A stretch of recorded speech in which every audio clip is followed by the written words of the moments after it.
Hey friends, if you encounter the error disk defragmentator will not run, open or start in Windows, then please watch this video. I will guide you through the resolutions.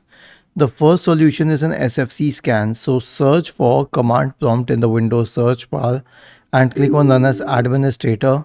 Type the command sfc /scan now and hit enter to invoke the SFC scan.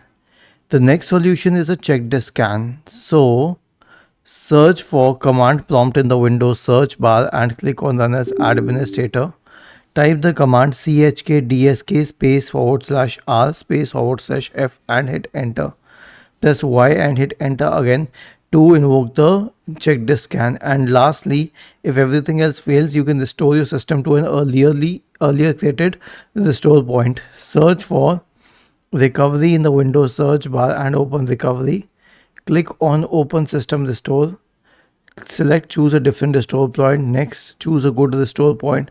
Click on next and then click on finish and finally on yes to initiate the process. Was this helpful? If yes, then please subscribe to the channel, and if not, then let us know in the comment section of the video on how we could help you further. Thank you for watching this video and have a nice day.